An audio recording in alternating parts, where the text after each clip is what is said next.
port of Amsterdam, there's a sailor who sleeps of the dreams that he brings from a wide open sea.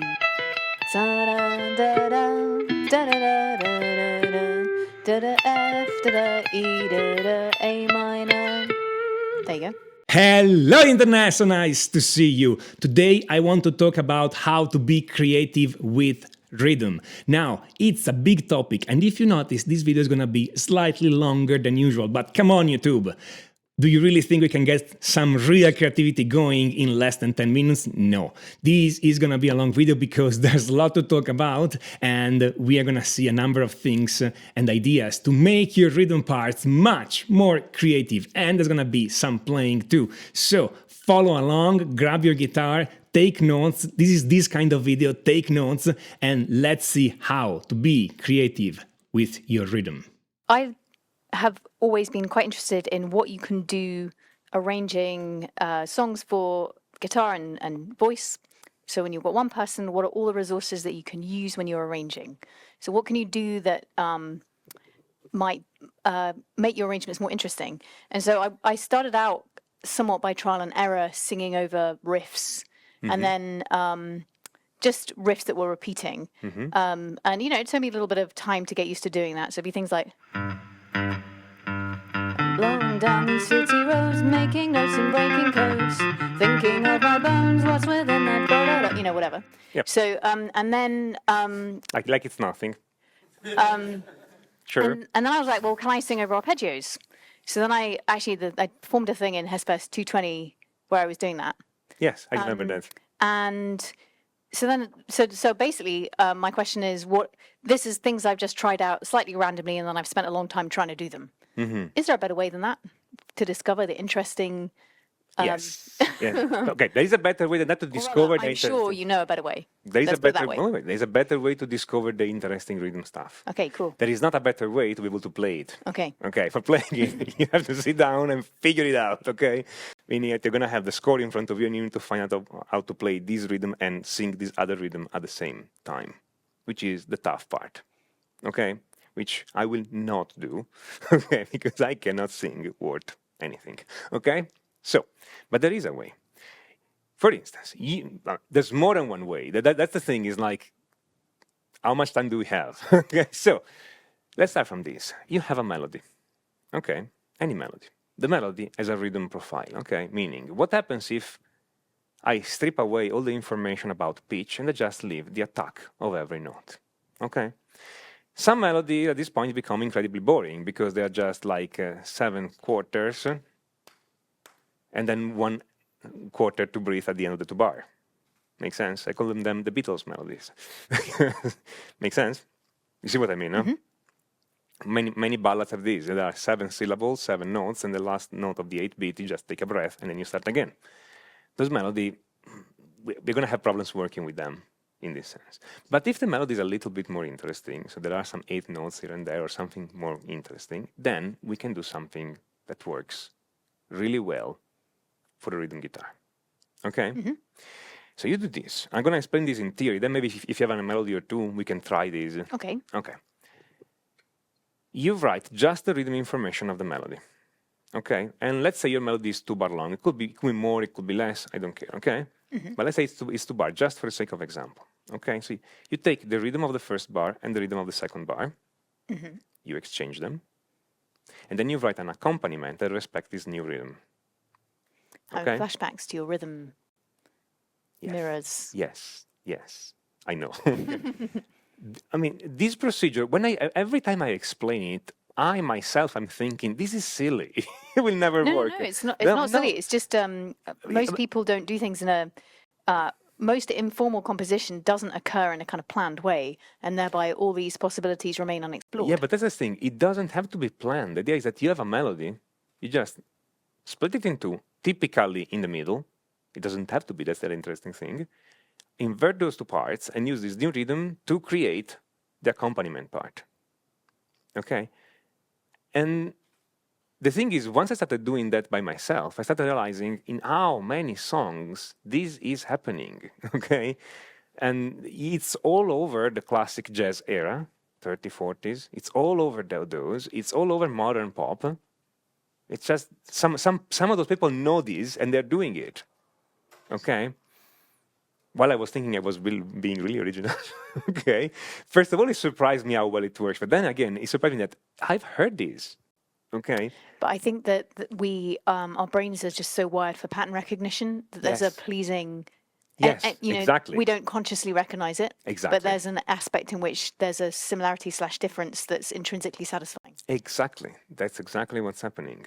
The thing is, again, you can split this rhythm in the middle, but you can also split it unevenly. So if you have, again, 8 beats, you can split 5 and then 3. And so this way, all the accents get moved around, but still your brain will recognize that one way or another. Okay? You can do more complex things. You can also split them, flip one part, so play the retrograde, and then flip them. Do you have any melody as an example? Okay. Actually, there's one before I do have a melody, but in terms of your point about simple melodies and the kind of Beatles melody at the start, there's one thing that I think about that in terms of arranging, and is that leaves a lot of space for more elaborate parts.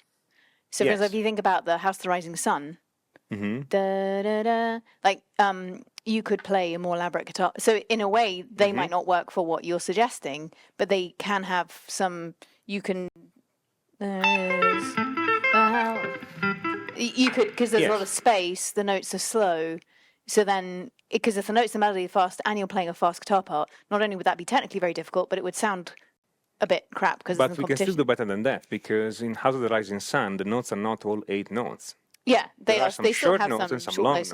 notes. So there is a theme. What you are saying right now is that if I just take those, the rhythmic profile and I just flip it or do something, it's still not enough. Let's take House of the Rising Sun then, because it's one. Let's take House of the Rising Sun. Sing House of the Rising Sun. There's a house in New Orleans. Rising sun. Can't remember the chords. That was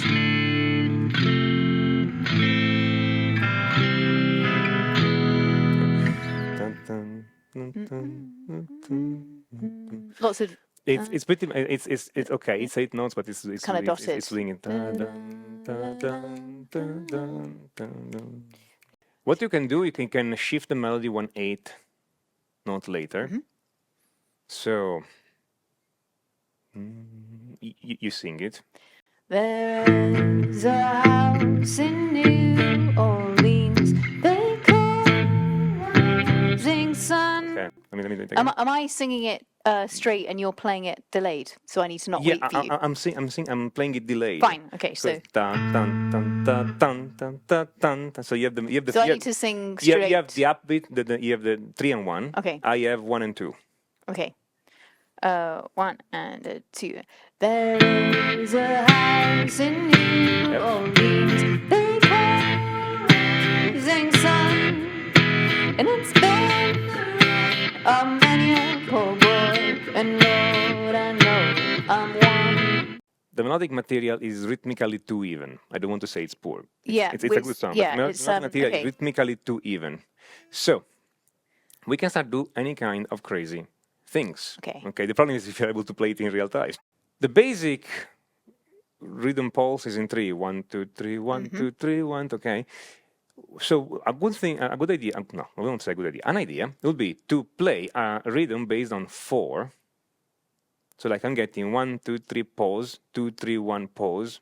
Makes sense? Yeah. Or rest. The problem is to play this. Okay. And then playing the chord this way so that there is a rest every 4 notes rather than a rest every 3 notes. So the whole thing shifts inside the triplet. So it's kind of there's basically one rhythm that the vocal line is doing, and then there's a sort of different rhythm that the. Exactly.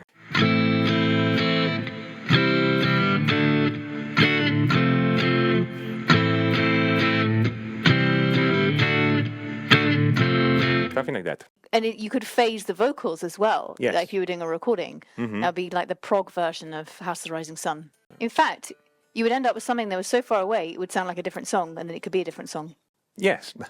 Well, that's one trick we do is that you take away an element of a song and you change and you Yeah, put something else, and you take away another element of the song and you put something else until you come up with a completely different song.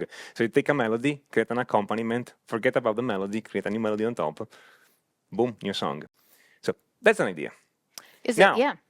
we could do also a series of 5. If I cannot do 4, 5 is totally out of the question, okay?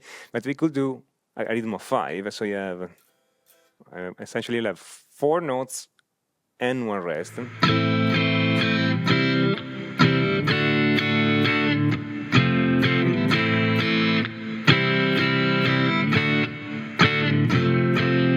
like that. So that's kind of, is that basically working as accents? Yes. Yeah. The idea is that the basic rhythm is in 3, And you're simply but I'm accenting. using a different number to create accents and rest. But my accent is a rest in this case because I'm playing of a group of 4 notes. I'm playing 3 and the rest. Okay, I could just work instead of playing just the accent and then 4 notes, 3 notes of rest or 4 notes of rest and this kind of thing. It would be way more sparse and less cohesive in this specific song. But it could work. Makes sense. The idea is, if the rhythmic material is too even, insert a different number essentially and try to make it work this way. Yeah, that does pose some. That then would pose the question I asked yesterday about getting that consistent in a live performance setting. But we covered that already. Yeah. No. Yes. Well, the thing is, if you keep playing it, it could be it sounds strange the first repetition, true, but then you get used to it. When I was trying to play this part, it didn't sound completely off. Yeah. Okay, it didn't sound like I suddenly put Dream Theater over Out the Rising No. Sun. Yeah. Okay. I think if something repeats, even if it's unusual, as long as it's the same, you can. If it's a pattern, you can always learn it. Like you can always learn it if it's a pattern. You do this, that your rhythm perfectly complements the melody. This effect works, but it's very particular. So if you start using it for more than one song, people start recognizing it, they're doing the exact same thing, which could be good if you want to get that style essentially, but could be bad because people are like doing the exact same thing. Well, the other thing I like about taking the rhythm as a point of departure is that you then have a lot of other choices about how that rhythm is articulated. You don't necessarily just have to strum it.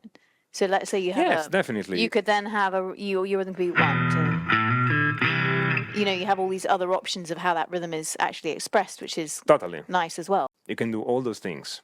Okay, you use sweep picking a lot. You use sweep picking. Well, yeah, I mean, it's interesting because I sort of do slow sweep picking on acoustic guitar, but it's not what it's really intended for. But it still gives like nice rhythmic texture and variation. And if you have something if you've been having this, that kind of typical acoustic guitar part, and then you have this, even if it's quite slow, it's still a nice change. Yes. The thing is, when I hear you playing sweep picking, and by the way, what you're doing is already incredibly difficult, that you sing and sweep pick at the same time. Okay, I will not be able to do it. I mean, I could learn, but right now I'm not able to do that. What I see you doing though is that you use sweep picking, and it's always an even rhythm. No? Yeah, that's how I've got so far. But if you had a little bit of rhythm variation, using this kind of ideas, okay, then it opens up a lot. Now, it would be very hard then to sing and do this at the same time. I'm not saying it's impossible. So it could be hard, but knowing what you're doing and what you're going after, I think that will be good because nobody's doing this. It's not that it's. I mean, I think the people. It shouldn't be such a complex idea, but nobody's doing it. But I think because the people who would do it don't know that it's actually quite close to where they are. They think it's in a box miles away. They don't realize it's in a box right there from where they're at. That's probably it. So you have a competitive advantage here. Well, my incredibly slow sweep picking might. But that's the beauty of it. If you change the rhythm, it doesn't have to be fast. I mean, even if it's.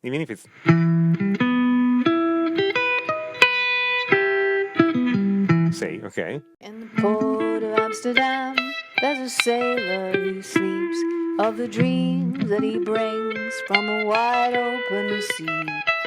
Da-da-da-da-da, da-da-da-da-da-da.